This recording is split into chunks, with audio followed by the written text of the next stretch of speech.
lumalaban sa Manila. Well, except maliban naman kaysa yung mga taga Manila talaga. Nalilipat sa iba. Nalilipad talaga dito. Wala lang, lilipad lang sila, tapos nandito sila. No, parang sasaya na sila. Pero, I mean, kung mababawi naman nila sa prize pool yun, di ba? Yep, I mean, bawing-bawi. Bawing-bawi talaga sa prize pool kung mananalo ka. I mean, 1 million pesos. So, hindi ito maliit na numero. Hindi ito isang numero na maliit lang.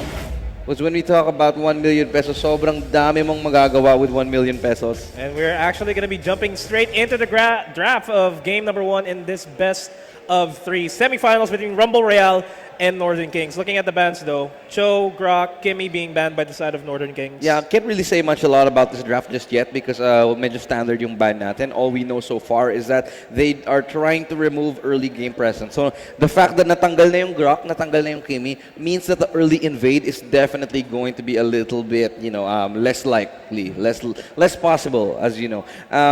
However, that being said, Lilia is still available unless they ban it now. That's what I'm hoping to see next, the Lilia ban. Lilia ban, Lilia, pwede siyang mahirapang may team sa ating kalabanin si Lilia. So, not gonna be surprised kung mababan siya. Pero, it's gonna be a Harith ban. That's fine too.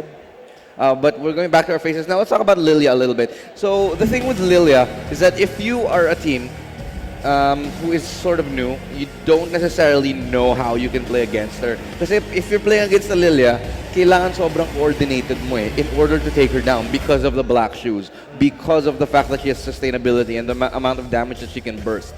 Lilia is one of those heroes na ang hirap talagang patayin kung hindi kayo coordinated as a team. So, and when it comes to a tournament like this where talagang nagtatansyahan kayo yung mga teams, you need to be able to ban those heroes. Yeah, especially consider the fact na si Lilia kaya niya i-clear yung buff bago pa dumating yung wave. Exactly. Pagdating niya sa mid lane na mismo, it's gonna be an extreme advantage lalo na pa-level 2 na siya, ikalaban niya mag-start pa lang siya mag-grind nun. We have seen really original plays to deal with the Lilia though. Like for instance, I forgot what team, I think it might have been Archangel. No, it was Bren, I think. No, it wasn't Bren. It was Onyx.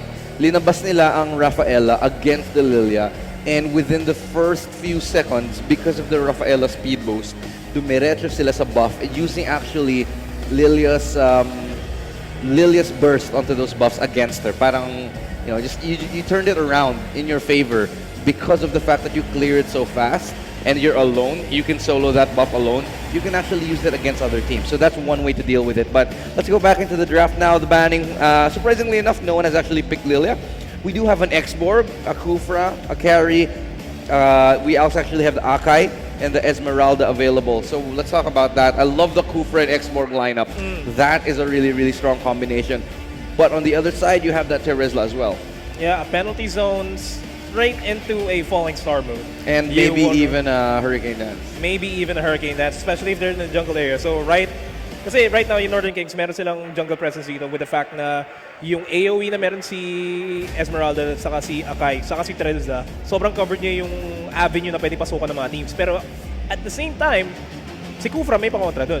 Yep. Tamang bouncing ball lang. Tyrant's Rage kung available siya. Export as well can really zone everybody out completely well. That's the thing with X-Borg. He has so much sustain and survivability when it comes to a team fight. So it's kind of like the direct opposite of Terizla. When you have a Terizla going with the penalty zone and the execution strikes and everything, you think that you'll be okay with that amount of sustain because you have an Esmeralda who has good sustain as well. But the thing is, there's an X-Borg, there's a Lilia, there's a Kaja. Oh my God, Rumble Royale's lineup looks absolutely devastating right now. Northern Kings, though, they do pick up a Gushen, which I'm absolutely happy to see kasi napakaganda ng Gushen, especially coming into the early game. You want to be able to shut down the Lilia early. You want to be able to shut down the X-Borg early. Something na meron yung Northern Kings dito is burst. I mean, with the Leomord last pick, talagang aasahan nila si Gushen sa si Esmeralda na i-burst down yung mga tao. Yeah. Burst down nila yung mga tao and Leomord's gonna be there to clean everyone up. Pero on the flip side, sa side naman ng Rumble Royale, Lilia alone has a lot of bursts. Tapos meron sila pang huli kay Gushen with that Kaja. They got a bouncing ball as well. So kaya si Gushen kahit mag-incandescent siya palabas, pag nasa loob siya ng bouncing ball, hindi na siya masyado makulit. Yeah, there's no point. There's no point because I'm glad to see that Kufra is back. Kasi when you talk about Kufra, he's just so dominant.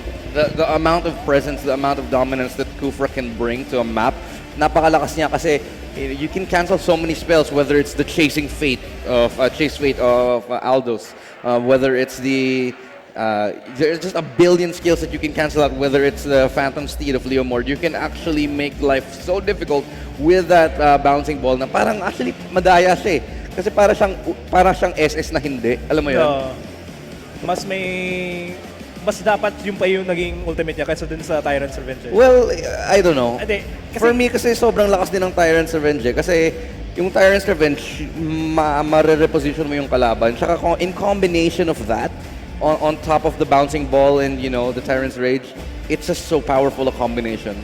They should probably nerf Kufra at some point actually. At some point. There have been multiple tournaments he was banned because of bugs.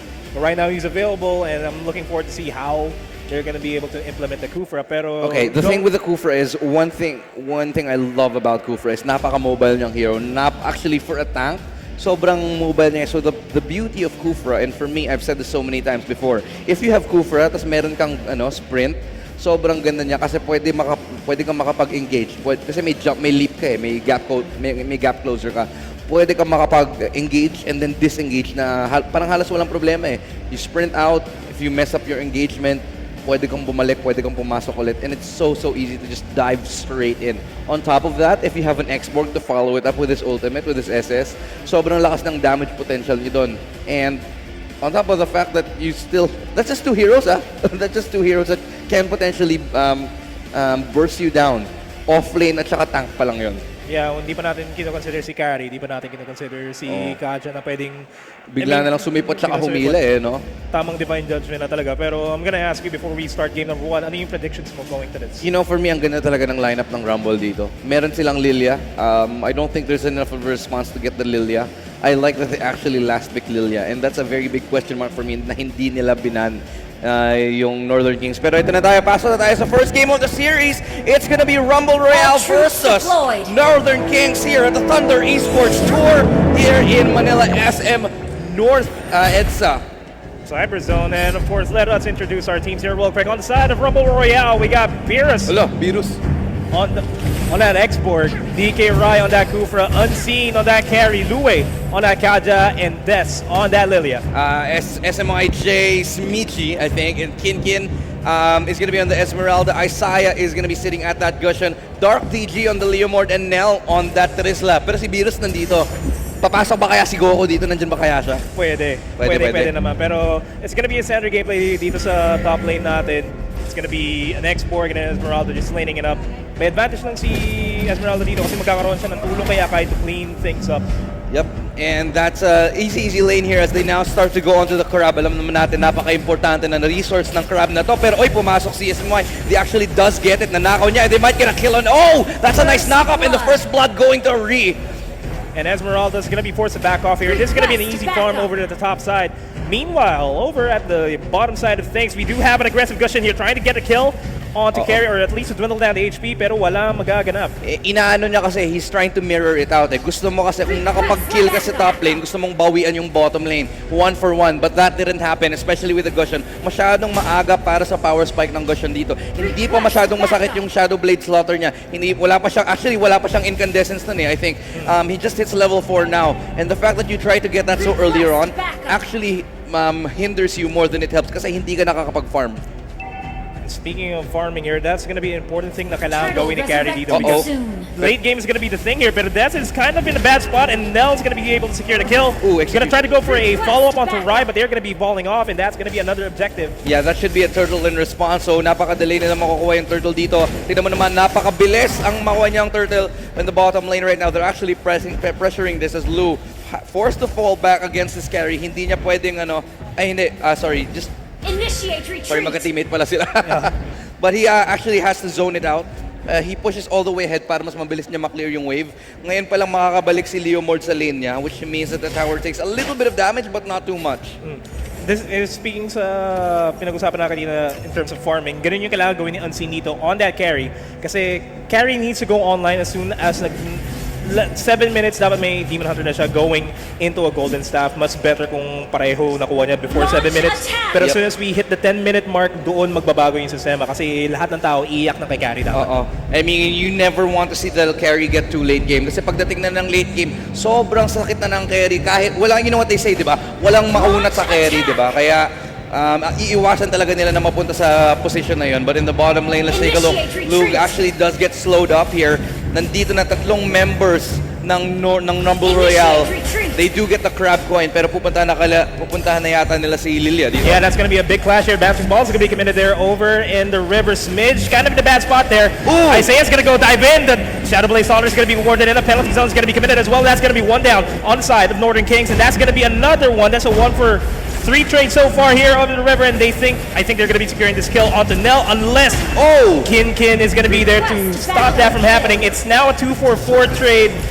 Pero si Kinkin, ang kunat pa din niya. They actually lost a lot in exchange for that. That was a 1 for 3 that ended up as a 2 for 3. Sa mga situation na ganun, take what you can get. Okay, nakakuha na kayo ng tatlo, naman tayong isa. Huwag nyo nang i-pressure eh. The fact that you're giving kills to Kinkin this early as an Esmeralda, isipin mo na lang, Esmeralda yan eh. The more na makakill siya ng maaga, the more nakukunat siya, hindi mo mapapatayan, lalo na late game. Especially kasi the fact na si Esmeralda yung type ng hero na gusto niyang patagalin yung laban. Lahat ng small engagements, gusto niya patagalin yan. Kasi that's gonna be more armor going into her side, and that's gonna be more chance of her to secure kills. But the problem for me is, tira mo naman kung saan napunta yung kill. Actually, the kill went to Lu, who is the Kaja, and 2 of the kills now went to DK, pero lang mid lane, wala pa naman. Pero remember who got the kills and remember who died. Actually, namatay si Isaiah, pero taga lang, bouncing ball, gonna be used here, gonna be committed. Pero hindi si Kinkin, waiting in the bushes, trying to find an ambush here. Not gonna find anyone just yet. And Lu baiting out, just waiting for that perfect opportunity for the divine judgment, pero wala pang mangyayari. Yeah, and I think that's gonna be Beers going in. There goes the penalty zone being committed there. That's gonna be the penalty zone connecting on the 3 people, and all the HPs are dwindling down, and Northern Kings coming in on top of this engagement. That's gonna be Rai going down. It's just gonna be Dest all alone in that middle lane. Meanwhile, Carry is in the bottom lane pushing. Ang ganda ng initiation na doon yung Phantom Steed into the penalty zone. Sobrang sakto, tatlong nakuha nila. If you group up like that, it's gonna be a perfect opportunity for Northern Kings. Actually, dahil doon sobrang nakabawi sila, they actually get a turtle on top of that. Nakakuha silang objective, nakakuha silang mga kill, and that's actually a 7-6. So 5 minutes in, 6 minutes in, sobrang close ng laban na to. Sobrang close ng laban natin. At pati yung net worth natin sobrang close. Pero while that's happening, there is a bit of a duel here over the top lane. Hindi kaya ni Kinkin. Yeah, actually, you know what's funny about Beerus in that last fight? Na-shutdown siya eh. So, mas maraming gold na mapupunta sa Northern Kings. And actually, dahil sa sobrang bilis ng engagement na yun, hindi yata nagamit ni Beerus ang last insanity niya. Pero, teka lang, isa pang penalty zone. Nakakuha na naman dito si Des ng isang kill. Finally, going his way. Kanina 0-2 siya, ngayon 2-2 na. And everything's quite even here. Phantom Seed is going to be summoned over to the bottom lane. Luwe trying to bring everybody away from Carry, but Carry's going to fall down by the hands of Gushin, and that's going to be Luwe going down by the hands of Dark DG. One more kill here, but in the top lane, bouncing ball na naman, going to be committed, and that's going to be Smai going down. One more killing spree for Des. 3 in a row na ang nakuha dito ng Lilia, and that's going to be a scary Lilia. And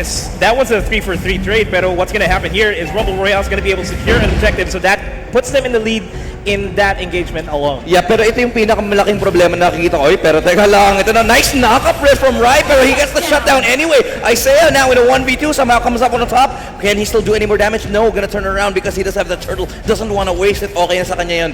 But I was gonna point this out a little bit earlier. Si Unseen yung nahihirapan dito. Siya yung carry. Kaya kailangan pagdating na ng late game, siya yung mataba. Kaso lang nasa-shutdown siya. Nasa-shutdown siya. Not being able to farm as much. Kasi nare-recognize sila ng Northern Kings na yun yung doon din nakasalalay yung damage output na meron yung Rumble Royale. They need Carry to go there. There goes the Fantasy being summoned.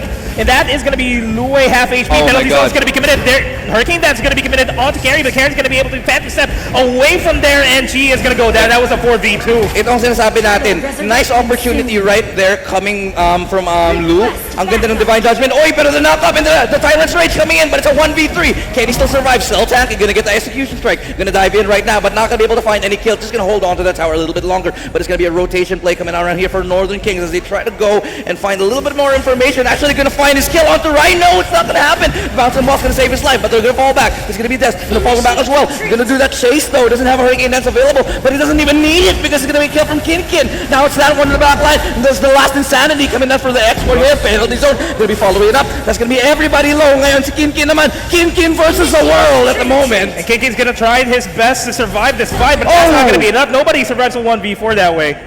Ang ganda sana ng engagement na yun. Northern Kings, masyado silang nag-overextend dun eh. Nakakuha na sila ng advantage. Ang ganda na sana, but they overstayed and they get punished for that. That's what happens when you look for a little bit too much. Yeah, right now, looking at our gold swing, Northern Kings is kind of in the lead here. Everything seems even, but in terms of turret pushes though, everything's also quite even. So the name of the game here is map control because once you secure the tier 1 turrets, jungle's gonna be wide open tapos pwede mong kunin yung resources na meron yung kalaban. The big difference is the kind of tower that you get. Kasi yung tower na down is Rumble Royale's tier 1 tower sa mid lane. And pag na-down ang tower sa mid lane, ibig sabihin nun, mas may freedom ang Northern Kings para makakapag-ikot ng mapa. They can go into your jungle from so many avenues here. So that mid lane tower is probably the most important tower in the game. It is really the most important tower because, as soon as open yung jungle, that's a lot of resources, more EXP, more gold coming into your side of the team. Pero sobrang patas eh. It's a deadlock right now. 9 minutes in, 23,000 gold, 24,000 gold. Nothing really separates them. Even in the kills, it's actually both equal at 13-13. So napakainit ng laban. Sabi nga natin, it's gonna be a close one. It looks like it's living up to that prophecy here today. And right now, Lord is up, might be an objective that both of these teams need to get that slight edge going into the late game stage of the game. Kaya kung tutuusin 9 minutes na tayo ng laro tapos tier 1 turrets pa rin na mawawala. Actually, the fact is sobrang kill-oriented ng game na to, na kahit nakaka-kill sila, hindi sila nakaka-push. Like, you go back to that earlier kill from Northern Kings, dapat tower sa bottom lane na yun but they didn't do it. Rumble Royale now wisening up. They actually get the middle lane tower in response though. So will they actually turn this around? Looks like it's gonna be Xborg to hold them off. Yeah, Xborg's gonna be able to hold them off. Pero teka and lang, that's gonna be a Hurricane Dance committed on to Kaja. And Luwe kind of in a bad spot here, needs to fall back. The rest of Northern Kings are actually hungry for Luwe. There goes a 1,000-pounder, no connections there. But that's gonna be a lot of damage being committed there. The bouncing ball's gonna be more than enough to wipe out the HPs of Northern Kings. Now it's gonna be forced to fall back here. Leomord has the Phantom Seed, but his damage output's now enough. That is gonna be a 0-4-4 trade, not good for Northern Kings. Ito lang yun isang sobrang simple lang nangyari yun. Bakit mo i-commit lahat ng mga skills mo para sa isang support? Ang tagal ng chase na yun, sobrang hinahanap talaga nila yung kill na yun. And dahil doon, na-punish sila eh. Binuhos nila eh, dalawang dalawang Shadow Blade Slaughter si Gusion doon. So sobrang asim niya doon, na Divine Judgment tuloy siya ni Lu. And ever since then, pumutok yung Gusion, and that just ended up in a straight 4v5 and ended up in a 4-for-nothing exchange. 4-for-nothing trade. I mean, they got the turret after a while, pero that's not gonna be a good lead for them. Ang tawag natin doon is it's called a Pyrrhic victory, right? When a Pyrrhic victory historically is pag nanalo ka ng isang laban, but at what cost, di ba? You got the tower, but at what cost? Everything, right? But what did it cost? Everything. 4 members of your team, apparently. And those 4 members are going to be paying the price because they're giving away kills towards the side of Rumble Royale. If you look at Vera, 6-2 and 8 on that export. While that's happening, though, there's going to be the last Insanity being committed. Just actually going to use it up a little bit, but doesn't actually lose too much here. Yeah. He is vulnerable for a while. As an offlaner, you want to be a little bit tanky to contribute into that team fight. As an Xborg especially, you do have a lot of natural, inherent tankiness to you. Pero hindi siya ganun kataki, hindi siya katulad ng Leomord, Derisla. Hindi siya ganun kakunat, hindi siya katulad ng ibang offlaner. Pero ito lang, Lord in the bottom lane. 1,000-pounder committed there. That's going to be Louis going down. That's one support going down. That's a support for support trade. And this is going to be a full game with the Pirates Rage. It's going to be catching 3 people off guard there. But Leomord's going to be on the retreat. Finalo up niya, pero teka lang, may damage ba? Kulang yata, pero nandito na si Nel. Gonna go back in, but look at the damage coming in from Miros. Mega kill coming for him now, and it's gonna be another tower. Should be going down here. 1 or 2 more hits. They're gonna leave it alone for a second, but oh my god, that Tyrant's Rage coming up beautifully for Rai here. Charging up an actual dive here. Will he actually go for it? Yes, he does. Doesn't land though. So he decides to fall back, but that's enough to buy themselves 2 towers here. 2 towers, potentially a third one because this is going to be the siege of a lifetime here for Rumble Royale. If Northern Kings would be able to defend this, sobrang laking bagay na. Oo, pero teka lang, ito na yung third tower. Oy, Last Insanity, Last pumasok Insanity. siya bigla. And that's gonna be a nice pull onto them, and that's Nice a nice take. knock up right there from Smite. He's gonna get knocked out. So, penalty Follow zone. up on the penalty zone, but it's not gonna be enough. But here comes Kinkin. He's got some damage, but Isaiah is backing him up already. But Divine Judgment goes onto him, and that's gonna be another kill. It's a 3-for-1 exchange. Could be a fourth right now. In fact, it does. Oh, Leomord's gonna be there. For unseen in the back lines. Leomord trying to do his best, but it's not gonna be enough. It's gonna be another kill, and it's gonna be 5-for-2. Panalo ngayon ang Rumble Royale. Napakaswabe. Napakaswabe ng Rumble Royale sa game na yun. And that's game 1 going to the side of Rumble Royale. Match point, 1 more game. They're going to be moving on to the finals. Remember guys, best of 3 to. Kaya yung mga fans dyan ng Northern Kings, huwag kayong mag-aalala. Isa pang chance para sa Northern Kings. Pero kailangan nilang manalo. Napakahirap nila. Honestly, for me, the biggest problem for the game for Northern Kings here, talagang agresibo sila. There's so many times na dapat hindi sila pumasok na naghahanap talaga ng opportunity na hindi naman kailangan. And they're always looking for kills, not securing objectives. Kasi pwede naman nila gawin doon is secure the kills and then secure objectives. Pero ang ganda rin na ginagawa ng Rumble Royale, they're stopping that from happening. They're already preventing that from happening. Kasi bottom lane, pinapahirapan kaagad nila si Carry. Yep. And A joke lang. yeah, Si Carry sa Rumble si Gary Royale. yung sa Rumble. Yeah. Actually, walang marksman yung ano eh. Walang marksman. Pero pinapahirapan nila yung side ng Rumble. Offlaner, I think that was Kings. si Leomord yun. Si Leomord Si and Leomord. Gushin as well. Pinapahirapan nila as much as they can. Hindi, kasi at the same time, talagang naghahanap ng opportunity itong si Northern Kings eh. So many times, di ba nakita natin si Gushin pumupunta sa bottom lane. And sobrang agresibo to the point na medyo maasim na. Unfortunately for Northern Kings, kahit sobrang ganda ng early game nila, medyo maayos din yung mid game nila. Pagdating sa late game, nahihirapan na sila because of the fact that they go in a little bit too hard, a little bit too aggressive. And, obviously they were able to pay the price for that. Now, let's go into the second match here. Talk about Northern Kings. What do you think they have to do? Maybe a carry? Maybe a marksman? Maybe a marksman. Kasi gusto ko yung idea na ginawa nila ng game number 1 na pure burst lang talaga with that Esmeralda and that Gushin. Pero the thing is, they don't have any sustained DPS na meron sila compared kay Carry.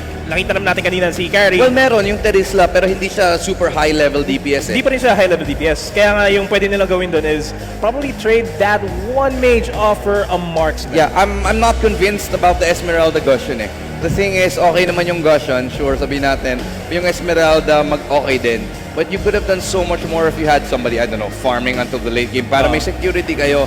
And the fact is, early game to mid game yung composition nito ng Northern Kings. Talagang naghahanap sila ng opportunity na manalo early to mid game. The problem is, sobrang naghahanap sila ng opportunity, it turned around on them. Yeah, nagtitrade lang sila ng kills nung early to mid game. Oh, So parang exactly. baliwala lang. Parang baliwala, wala kang late game, di ba? Oo. Kung wala kang late game, tas early game ka, obviously, syempre, GG ka pagdating sa late game. Yun ang nangyari doon.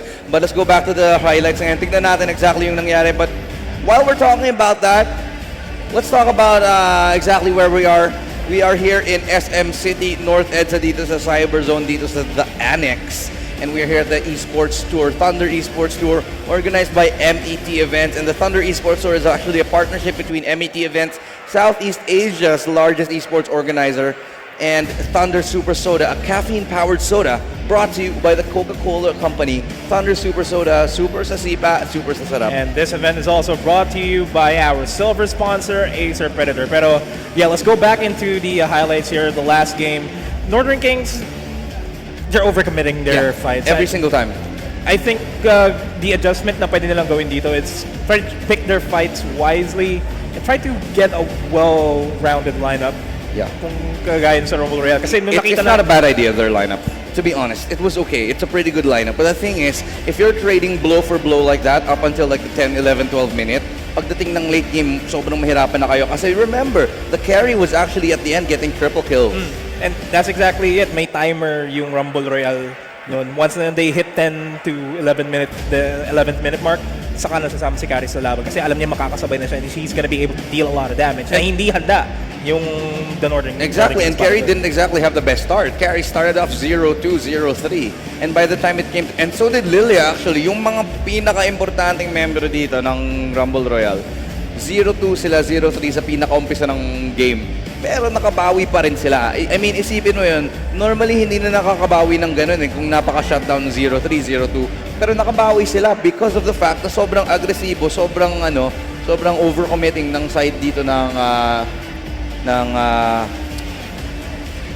Northern Kings, thank you. Sobrang aggressive ng side nila to the fact na nakabawi na yung Rumble Royale.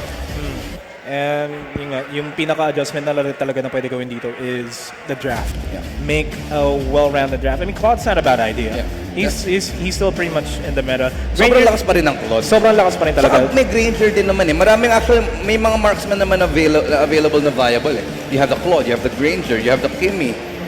Pero naban yung Kimmy. And naban yung Kimmy. Naban din yung Granger. So they could have went for a Claude. Yeah. Pero they opted to go for the double burst mages that had a timer. Well, actually hindi ko naman sila masisisi kasi kung playstyle naman talaga nila yon na gusto nila na early game na snowball sila na makakapaghanap ng mga burst, na makakapag shutdown ng isang lane ng maaga, it works out. But the thing is, Rumble Royale, they're playing smart enough to know na okay, kahit matalo tayo sa lane na to, makakapatay tayo sa kabilang lane.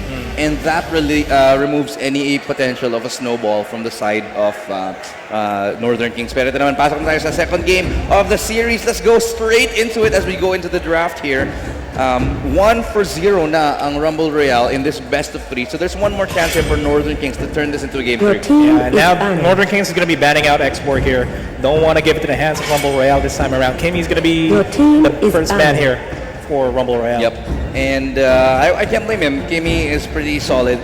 I think what they want to do with that Kimmy ban is prevent them from being overtaken early game. Kasi nakita natin, maganda yung early game ng Rumble Royale. When you have a Kimmy and maybe even a Grok on the side of Rumble, on the other side rather, on the side of Northern Kings, mas mahirap makapag early game. Dahil, syempre, pag Kimmy ka, tsaka may Grok ka, mag-i-invade ka And Invasion is the name of the game kung sakaling ma-pick up nila yung Grok.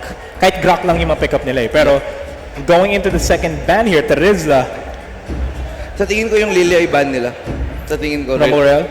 Oo. Kasi yung Northern Kings yung first pick Pero pwede rin sila mag-Harith. But I think Harith is easier to deal with than Lilia. Sa tingin ko. At this point. I think depende pa rin yan sa composition na for these two teams. Pero yan, nakuha na yung Grok, which is a really, really good pickup. I'm surprised they didn't get Lilia. Rumble Royale, they actually have an opportunity to get Lilia again. But the fact that they did not first pick Lilia a while ago means that they probably won't this time. Hovering over the Cho, so baka Cho ang kunin nila. Carry. Oh, okay. It's a Cho and a carry. Yeah, should lock it in here. I'm very confident in this pick right here. Cho. Maganda yung Cho carry combination na to. Your team is Especially kung gusto mo maging playmaker, yung Cho na to, talagang makakaikot siya ng map, talagang makakagawa siya ng mga opportunities para makapag-clash, para makapag-skirmish on the side of Rumble Royale. Now, the second picks here are going to dictate kung paano maglaro yung Northern Kings going into this game. I mean, that Grok pickup is going to be more than enough to sustain them until we reach the mid-game, going into the late game. Pero isipin mo yun, na-force nila yung export ban. Oy, pero actually, Granger and Gushen. Ang kinagugulatan ko ngayon is wala pang umukuha ng Kufra. Ayun na. Yeah, sinabi mo na Yeah, but the thing is, Kufra kasi it should be really... No, they didn't first pick it because there's already a Grok on the Northern King side. Siyempre, hindi nila ipa-prioritize it. But they pick it now because they don't want to have it banned. Yeah. Kung naban yung Kufra na yun, ano na lang matitira, I guess it's gonna be a Minotaur left or something. Minotaur and a Kai. Kai na lang. No? Pero siyempre, mas okay yung Kufra at the moment. Nakita mo naman kanina, ang gaganda ng mga engage ng Kufra kanina, with those Tyrant's Rages earlier. Tyrant's Revenge. Then the bouncing ball pa rin talaga. And come to think of it, medyo sort of a counter pick si Kufra dito kay Grok, kay Granger, sa kay Gushen. Kasi lahat sila may dash concept sila na meron. Na-pick yung Lunox. Actually, Naban yung Lunox. Naban pala yung Lunox. I'm surprised here because the Lunox to me nerfed and it's actually not that really great of a hero because you can counter it with the Lolita. Most likely Rumble Royale, they can actually ban the Lilia here, but they will probably want to take it on their side. They do have another ban. They could ban the Kaja. They did ban the Kaja. They did ban the Kaja. So that's 2 for 2 predictions for me in terms of the drafting. Pero naban yung Kaja. They pick up the Tams. I'm surprised they still haven't went for the Lilia here. Yeah, they're missing one mage here, Rumble Royale. I think they're going to be reacting kung ano may magiging picks. The Northern Kings dito, Rafaela being hovered.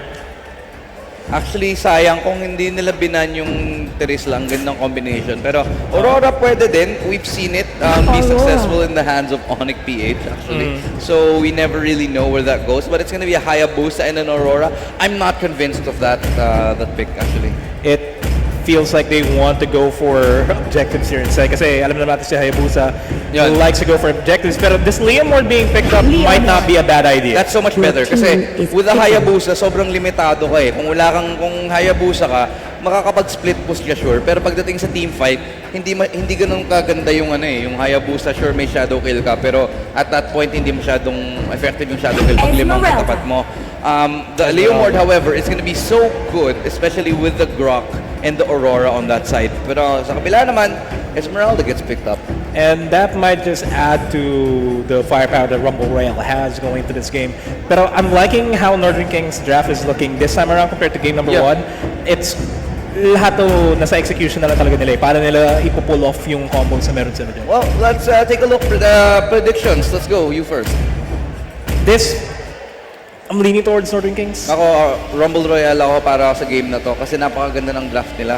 So when they got that Esmeralda, I feel like walang sagot sa Esmeralda ang side ng Northern Kings. I mean, this is a better draft from Northern Kings. This is a much better draft. Might just be able to tie things around, force a game number 3, or we might see Rumble Royale go to the finals. Who knows? You never know. But of course, I do want to ask you guys, kayo mga nanonood sa bahay, mga nanonood online, on Facebook, sa tingin nyo ba sinong nanalo sa draft? Sa tingin nyo ba sino ang mananalo sa game na to? Please let us know in the comment section. Of course, babasahin namin yan mamaya.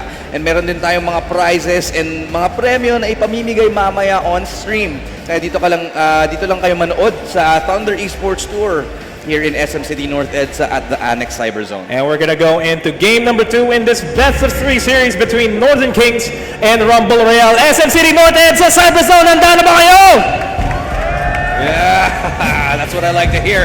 Now let's go into the second game. Introducing the team. Smudge gonna be on that Grok. It's gonna be Dark DJ on that Granger. Isaiah on that Gushin. Nels on that Aurora. And Kinkins on that Leomord. And on the side of Rumble Royale, we got Beerus and that Thumbs unseen with that carry. Pero while that's happening, Dark DJ kind of in a bad spot here. Dito duel kagad ni Beerus, and that's gonna be the first blood.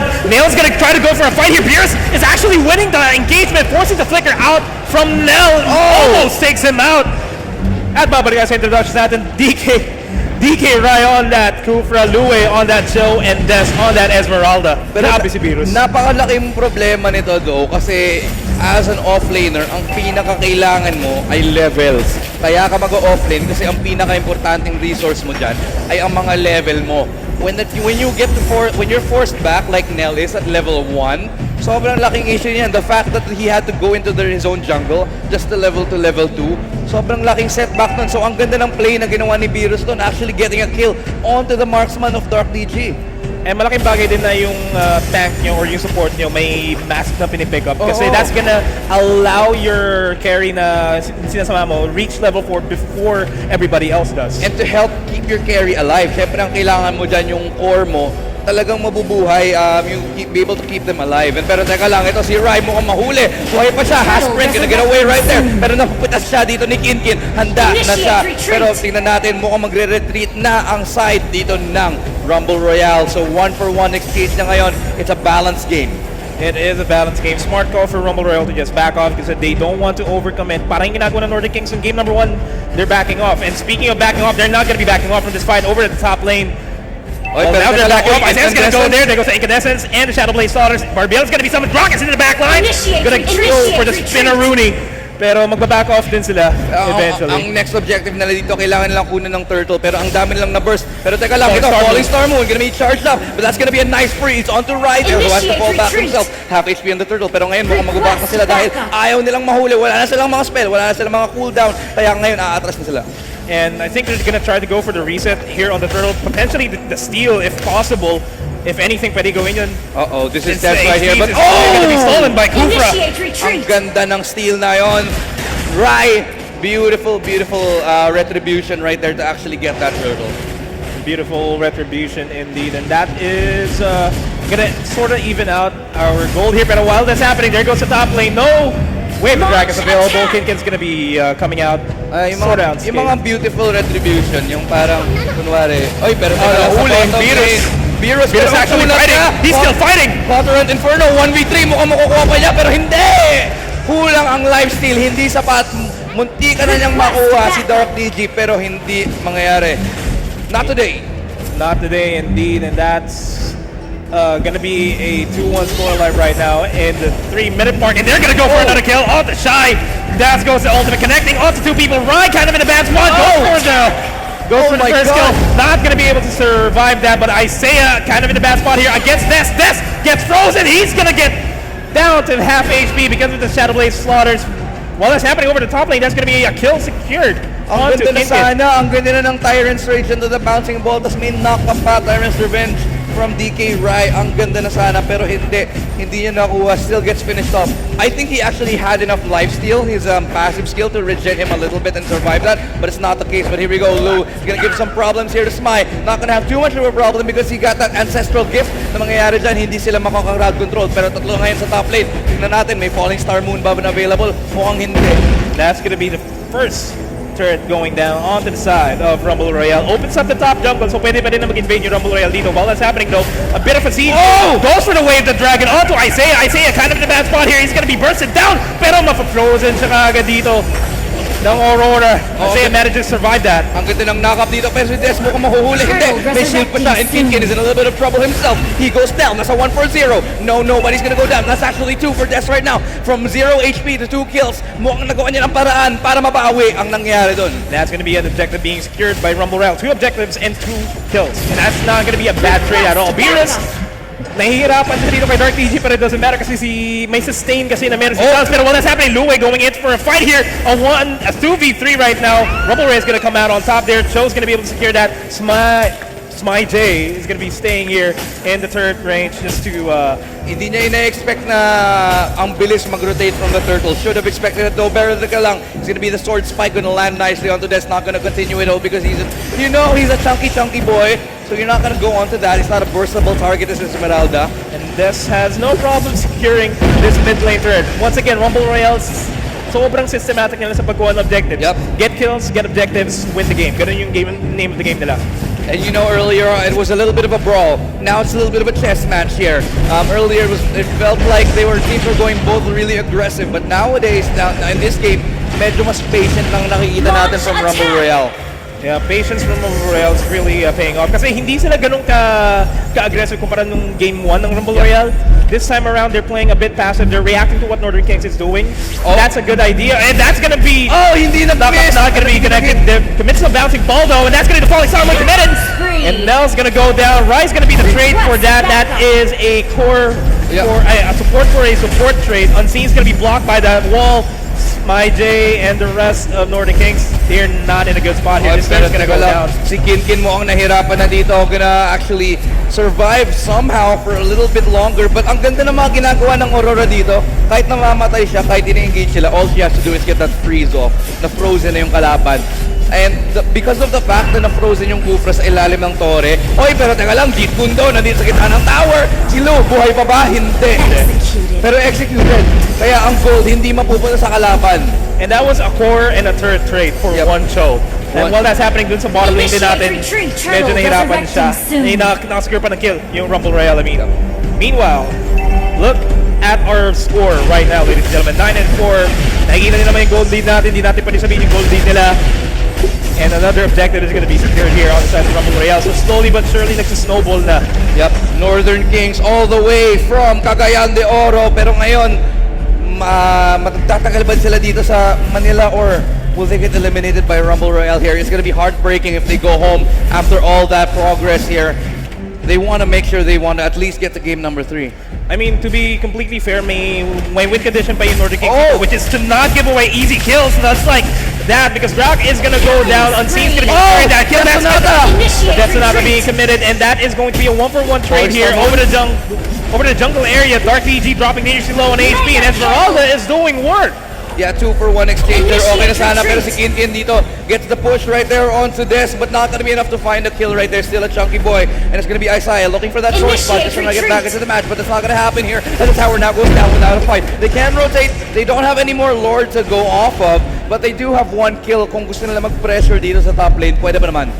And yung sinasabi natin kanina, yung win conditions sana ng Northern Kings dito, don't give away any easy kills. Survive until the 15-minute mark para mag-online si Gushon, para mag-online si Granger. Yun yung kailangan nila eh. Pero ito na yung nakita natin, tama ka dyan, kasi yung Granger, ang sakit na ng Death Sonata niya. Kahit dalawa pa lang yung tumama sa Death Sonata, sobrang kati na naburst na agad ang kahit si Kerry dito or kahit si Cho.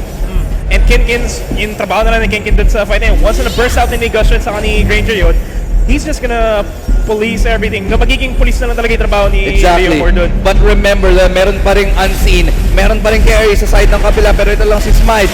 Ancestral Gift gonna keep him alive because syempre hindi siya, nasa tabi siya ng pader. Kaya hindi siya mahuli ng mga crowd control, mga stun, mga root, or anything like that. Yeah, Blade of Despair now gonna get picked up by Dark DG. 9 minutes into the game, not a bad timing at all. It's kinda standard. Pero if that was a bit earlier, would have completely changed the sides. Pero the fact is okay na meron na siyang Blade of Despair, which is a big power spike. So ang gustong mangyari ngayon ni Dark DG, gusto niyang makakuha ng kill, gusto niyang lumaban. Pero ngayon tingnan natin, ang Lord na ngayon ay kino-contest dito, but it looks like Northern Kings have a good idea that it's actually happening. Rumble Royale, can they finish it off right here? And as it looks like, sinisplit sila ngayon ng Northern Kings. Yeah, that's gonna be a lot of pressure. The Lord's gonna be secured by Rumble Royale and a lot of pressure here dito sa jungle ng Northern Kings. Hindi makalabas sa base ang Northern Kings. They can't farm, they can't even do anything, and the gold lead is starting to swell. Almost 10,000 gold na ang agwat ng dalawang team dito as Lord now starts to barrel down at the mid lane. Can they get this tower here? Level 1 Lord pa lang to, kaya hindi naman siya ganun kalaking problema. Level 2 Lord yung magiging problema dito eh, pero if Rumble Royale decides to just go for the walk with the Lord strategy, pwede nila ma-siege kagad yung mid lane turret na I think ganun nga yung mangyayari sa kanila. Yeah, tira mo naman yung damage dito. Already gonna go down and look at the top lane. Esmeralda gonna push it, but nice wild charge. They're gonna knock him up. Here's the Phantom Seed gonna go in as well, but they can't follow up on the damage as the tower now goes down. But so does Lord though, and the tower's still alive somehow. In the nick of time, they still get it, but the top lane tower actually has been lost. And there's the minion wave securing the mid lane turret. Bottom lane wave is about to approach this bottom lane turret as well, and right now Rumble Royale is sieging the living hell out of Northern Kings right now. They're gonna be having a hard time. Sobrang mahirapan sila mag-comeback dito sa position nila unless ma-wipe out nila yung Rumble Royale ng dalawang beses. Time to decide, now or never. They need to be able to, they have given up so much. They should have taken a fight a little bit earlier, but now they actually lose tier 3 tower. So napakahirap nito in terms of this situation. How can you even defend this when you have one tower standing between you and the Nexus, the core?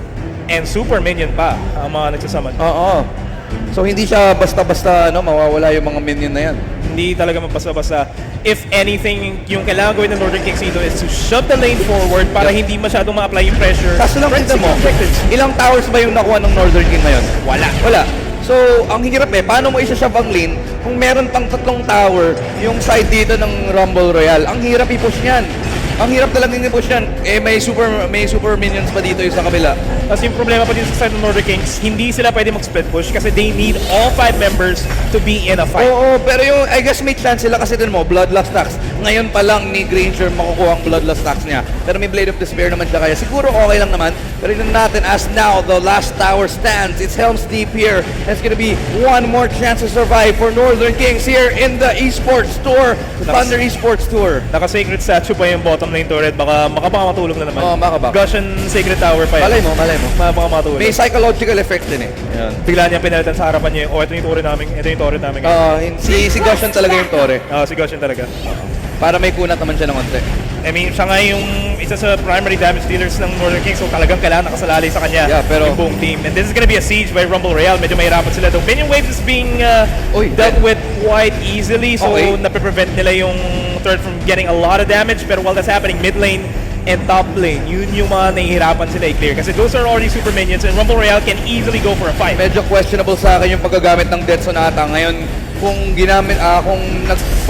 lumaban sila dito sa mid lane, walang Death Sonata si Granger, aasa na lang siya sa basic attack niya tsaka sa first skill niya. Pero ito, tingnan mo, pumasok. there goes Wave the Dragon! Ang ganda, Wave the Dragon into everybody, and there's a nice knock-up as well. Death gets the kill, and that's gonna be another one. Isaiah goes down as well as Kin. 3 for 2, and ito na, nice There's knock-up an again. up Triple kill ngayon para kay Ness, and it's gonna be a clean wipe. Rumble Royale, 2 for 0 against Northern Kings. Papasok sila sa ating grand final. And that was a clean